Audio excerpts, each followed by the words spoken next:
This is the 2022 Audi R8, and it has a big V10 with up to 600 horsepower for now. Audi says the next generation R8 is going electric, so the V10 will be gone, but it's available now, and today I'm going to review the updated 2022 model.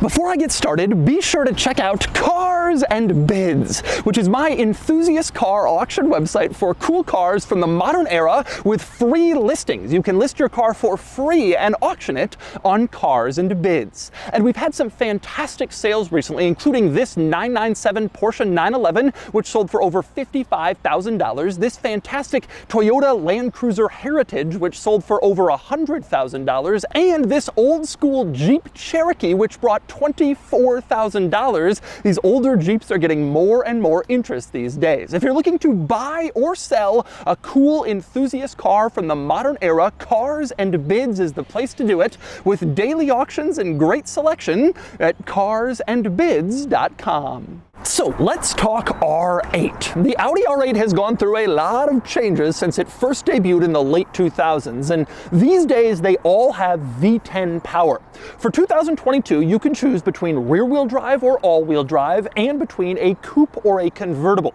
This is a rear-wheel drive coupe, which means it has a starting price of around $150,000 and 560 horsepower. And today, I'm going to review it. First, I'll take you on a thorough tour of the latest R8 and show you all of its interesting quirks and features. Then I'll get it out on the road and drive it, and then I'll give it a DOUGSCORE.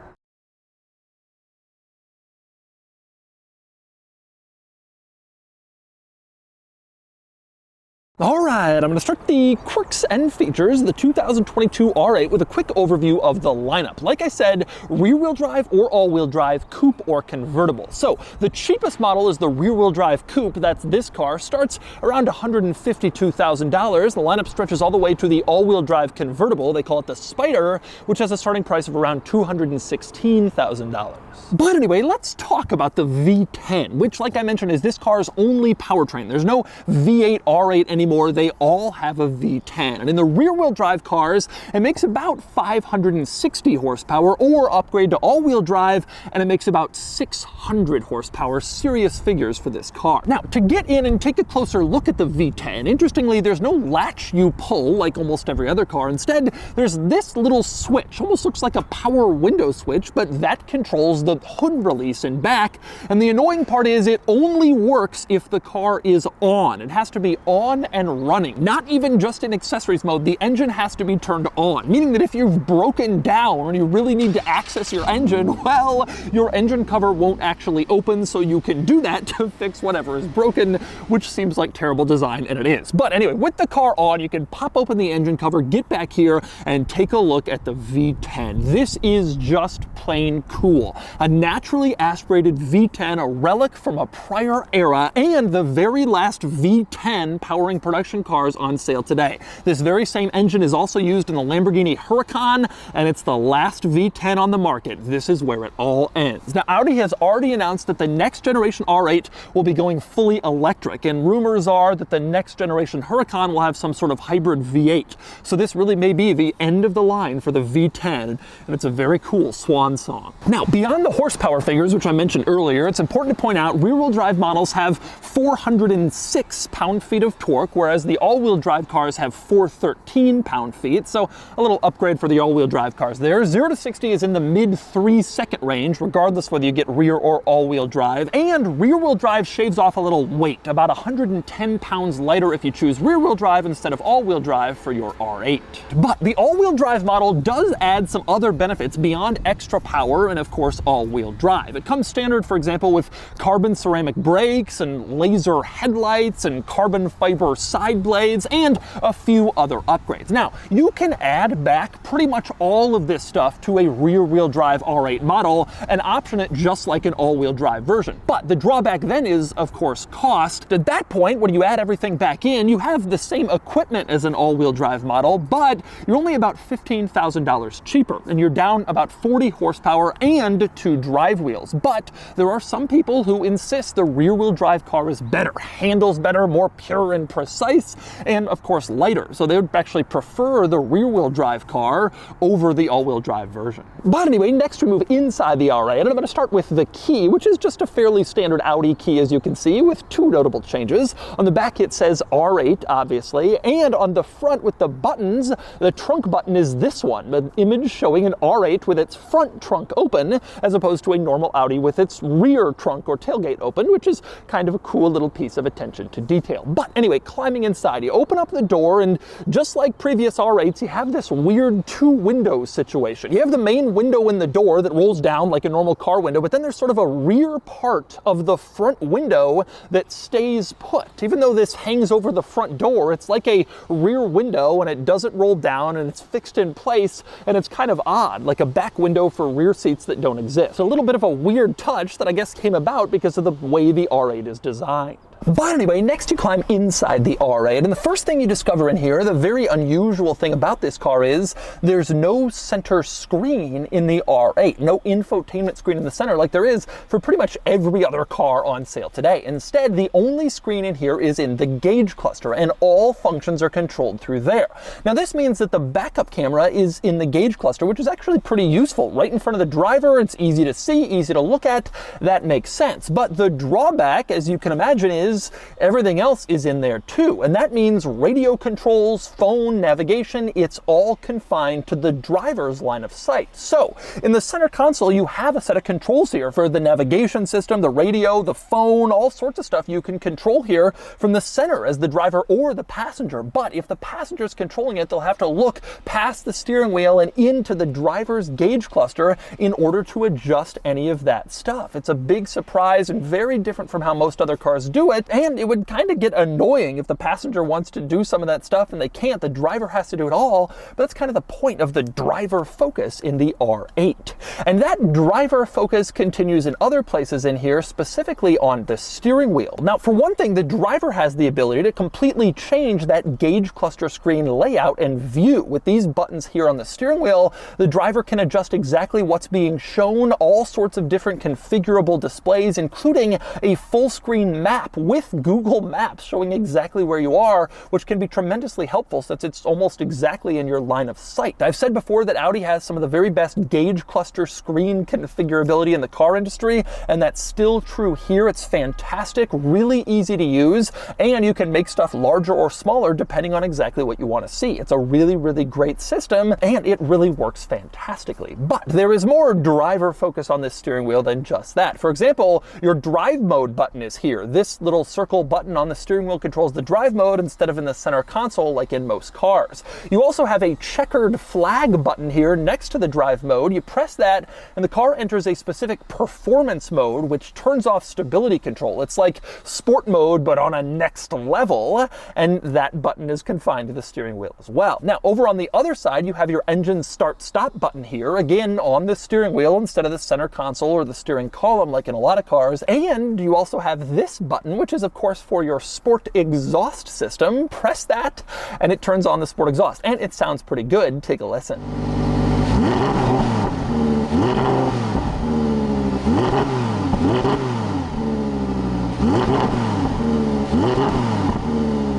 Yes, that sport exhaust does sound good, but it's important to point out it is a $3,600 option in this car, so it's rather pricey for that sound, but it's probably worth it. Now, speaking of options, one interesting thing about this particular R8 is it's optioned with the carbon fiber interior package, but that doesn't include a whole lot of carbon fiber. You can see some here in the center console, which looks pretty cool, but other than that, carbon fiber is primarily confined to some trim around the air vents, as you can see, the center vent here and also the vents on the doors, and then also some trim on the dashboard and the gauge cluster area, but that's it. No massive carbon fiber treatment in here, no like steering wheel carbon fiber, there's no carbon fiber at all on the door panels, there's no carbon fiber on the seat backs like in some cars, so you do get this carbon fiber pack, but it's not that carbon fibery in here. Indeed, the carbon fiber interior package is pretty restrained, especially considering you're paying extra for it. And another thing that's kind of restrained is the badge over on the passenger side of the dashboard. It just says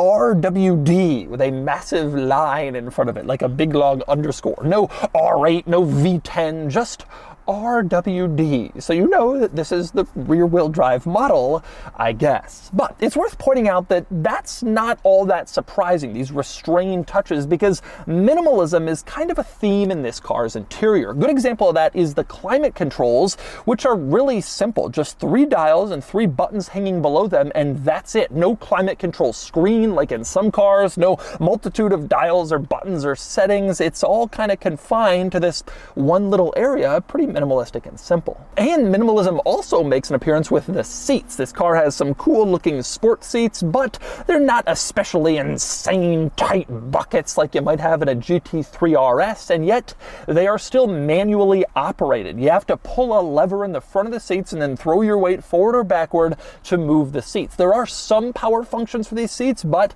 there are also some manual ones, which I find insane for this car at this price point. Audi would say, well, people ordering sport seats want to save weight. But truthfully, this isn't a GT3 RS or a Ferrari Pista. The R8 is a car people order to drive daily or frequently, and it's strange to see manual operated seats in this car. Now, it is worth pointing out that behind the seats, you do have a surprisingly practical storage area back here. This little carpeted shelf, you can stick stuff back here in case you run out of room in the front trunk, and there's even a little netting area that can keep smaller items in place. So you have some nice storage, which is good to have because the center console doesn't have any storage at all. Instead, you press this little button on the driver's side, pops open the lid, and reveals cup holders. Just cup holders, not an actual storage bin. And it's one of the strangest cup holder designs ever because you have this lid that always kind of wants to close directly on top of the cup holders. It doesn't really make a whole lot of sense, but those are your cup holders in the R8. But on the subject of storage in the center console, there is one storage compartment that you won't find on most cars, and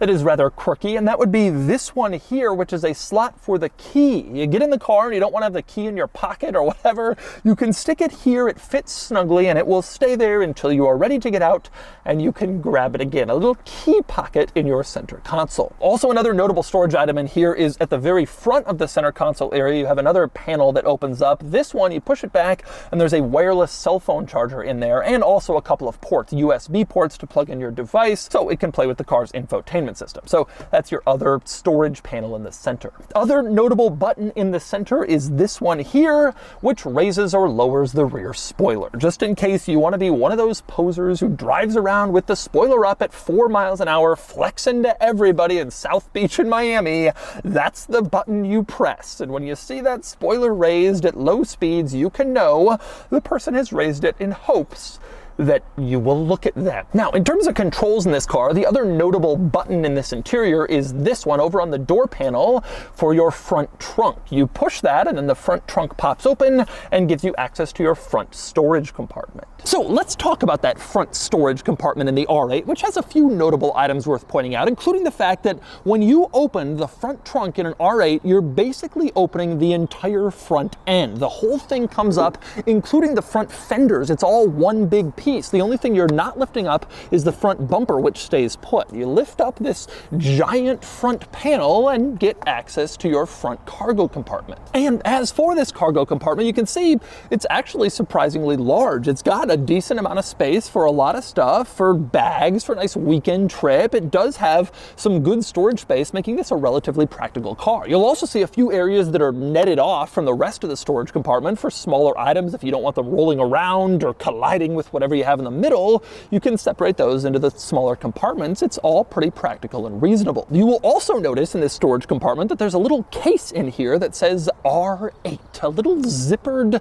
case with an R8 logo on it. So what exactly is going on there? Well, you pull this case out, open it up, and it turns out to be a toolkit for spare tire fixing or for making minor roadside repairs. You get like a wrench, a screwdriver, a few other minor tools in here that could potentially be useful in case a R8 owner, $200,000 car, wants to do some roadside fixes while they're driving along. But anyway, since I'm on the outside of this car, I want to discuss a few other notable items out here. For one thing, the turn signals. Front turn signals blink like normal. They're not all that unusual, but the rear turn signals do have a sweeping component like most modern Audis. The top part blinks, the bottom part sweeps across, which looks very cool. Also on the side, you can see the side blade here, which is an Audi R8 hallmark. benchmark. The original R8 had a side blade as one continuous piece, going from basically the top of the car all the way to the bottom. But that was a controversial design element. People thought one big panel there looked a little strange. So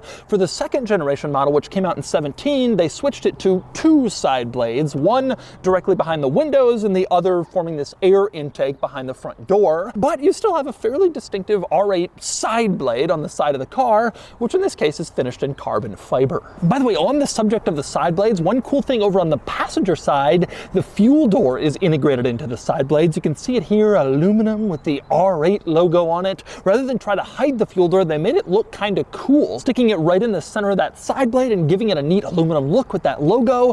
It's a rather cool looking fuel door, which most cars don't have. Now, the other notable thing to point out on the outside of this car is it looks great. It's still beautiful, it's still gorgeous, attractive. The R8 has always been a nice looking car, and the latest version is still gorgeous, just like it always has been. And it's also restrained, which I think is one of this car's main benefits. This has the same engine as the Lamborghini Huracan, but people choose the R8, I strongly suspect, because they don't want to deal with being a Lambo guy, having that flashy, showy car, the brand name. They want the same performance and excitement in sort of a more restrained, more subtle package, and that's what the R8 provides, and that's what it's provided ever since it was new. It's an attractive, beautiful car that doesn't have all of the supercar baggage that some of its rivals do. But with that said, I think one drawback to the R8, the second gen model, which came out in 17 and has been updated over the years, including for 22, this version, one drawback is it just doesn't look that different from the original R8. The R8 came out back in like 2008, and back then it was incredibly far ahead of its time. It was a design leader, a beautiful car, futuristic, cool, exciting, head-turning, and frankly, Audi hasn't had to evolve it all that much to make it stay current and modern. Frankly, the car has just looked good, and they haven't had to do much to it. But I think that's also been a drawback for this car, because a brand new $200,000 R8 still looks like a 15-year-old R8 you can get for $60,000 or $70,000 or $80,000 used. And I think that's contributed to some of the sales decline in R8 models. When this first came out, they were easily selling 800, 900, 1,000 units per year. But since the second gen came out in 17, it's been more like 600, 500, around there. Some years 700. Doesn't sound like a huge drop, but we're talking 30% in some cases. It's a big decline. I think the fact that this car isn't as hot and exciting and new as it was back in 08 and still has sort of a similar design is part of the reason for that drop. But fairly soon, Audi will replace the R8 with a new electric model. They haven't shown it yet. It's probably still a couple years away, but it's coming, and it's going to totally transform this car, given that the current one has this old school V10. And that will be a complete direction change for the R8 that will send this car into a totally different realm, far from the naturally aspirated V10. And so those are the quirks and features of the 2022 Audi R8. Now it's time to get it out on the road and see how it drives. All right, driving the 22 R8 rear-wheel drive. It sounds so good. Now, I did an exhaust rev for you before, but for some annoying reason, Audis are limited to 3,000 RPM when they are revving in park. And so, obviously, the annoying reason is to protect the powertrain from damage, but the drawback is that on YouTube, you can't hear the good sounds. You have to hear it when it's actually moving, like this car. Boy, does it move. Oh, that's a sound. That is an amazing, amazing sound that this car delivers. But it's not just the sound. Obviously, this car is also an amazing, amazing performer. And that is something that is just sort of a reality about it. It's got a big V10, it's got a massive amount of power. It's just a supercar, but a lot of people don't think of the R8 that way, even though it shares a powertrain with a Huracan, which is unquestionably a supercar. You know, the R8 has more of kind of a daily driver type feel to it, and I think that's one of the coolest things about this car. It is almost like a 911 Turbo or 911 Turbo S in that respect. You can have like the supercar thrills without having some of the drawbacks, including all the attention, all the impracticality. This car is pretty cool in that regard. But when you do want to go fast, you can go fast.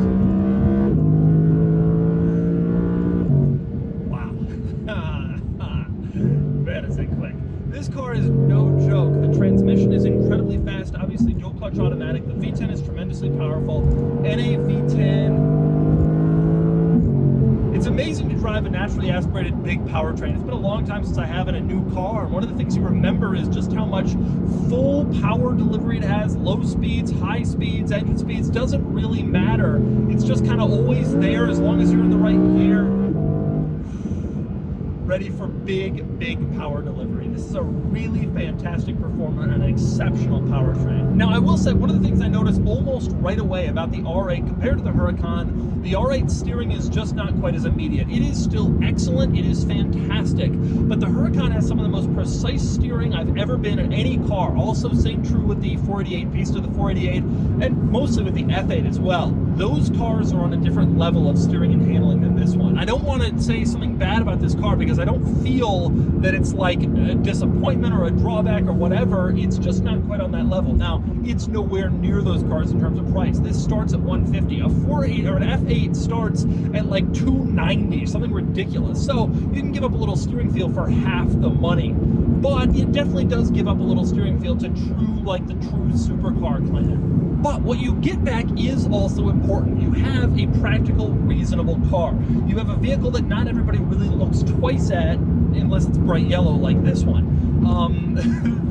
There's a lot to love about the R8 and about what it offers, which really is like supercar thrills and daily driving capability if you want to somehow do that. And the technology in here is decent. Now, I'm not going to say it's amazing tech, and this car does have a little bit of old feeling to it. For example, it has cruise control, but that's it. No adaptive cruise in this car, which for a luxury sports car, you would want adaptive cruise. Porsches have it, this doesn't. Also USB-A, no USB-C, no center screen. There's some few drawbacks here and there in terms of tech, but the performance makes up for it, I think. Now, one thing I loved about the R8 when it very first came out back in 08-09 is it was relatively affordable. Back then it was like $100,000 to start, and you could get a 911 or an R8. The R8 was way more exotic, and that was a big choice that people had. Now the R8 has gotten pretty expensive. You know, this one starts at $150, but I think most of these will be spec to the 170, 180 range, and that's with rear-wheel drive. You go for all-wheel drive, you're easily 210, 220, 230. That's a lot of money. And that's one of the reasons I think why R8 sales have slowed down a little bit. But it's an amazing car. You know, Audi had to do this with Lamborghini to really make the economies of scale work. And so this was always going to be kind of a Huracan, priced not like one, but not as well as it used to be. And so you get more supercar, as that's the benefit. The drawback is price, but the benefit is more supercar. I think that this car is going to go down as a pretty special car, actually. The R8 has fallen out of favor a little bit since it first came out. Other supercars are around. There's more competition. Not as many people pay attention to this car, but when they go all electric, I think people are going to look back at the last gasp of the V10 R8 as a thing to have. Just like the end of the line for the V10 M5, for Vipers, I think this car will sort of take a similar role. Overall, my opinion on this R8 is it is damn good. It's fast, it sounds good, it's amazing, but most importantly, as supercars go, it's kind of a bargain. Even compared to the new Maserati MC20, this is kind of a deal in some respects, especially at a starting price point of only $150. It's ultimately a really great package. Still incredible, still exciting, fun, fast. It's a great car. And so that's the updated 2022 Audi R8. This is a cool car with attractive styling and some great performance and a big price tag, but it's especially cool because of its V10. The next generation R8 is going fully electric, but for now you can still get that V10 power, which I suspect this car will be known for long term. Anyway, now it's time to give the 22 R8 a DOUGSCORE. And the DOUGSCORE is here, 68 out of 100, which places the R8 here against other supercar rivals. The R8 falls a bit short of class leaders like the Maserati MC20, McLaren 720S, Ferrari F8, and Lamborghini Huracan, but that's no surprise. The R8 is a bit down on power to those, but it's also less expensive too. The R8 is more aimed at people who want a supercar they can drive every day without the flash of a Lamborghini or a McLaren, and it succeeds at that reasonably well. And although it's getting old, it's still desirable because it won't be long before you can't buy a naturally aspirated V10 powered supercar anymore.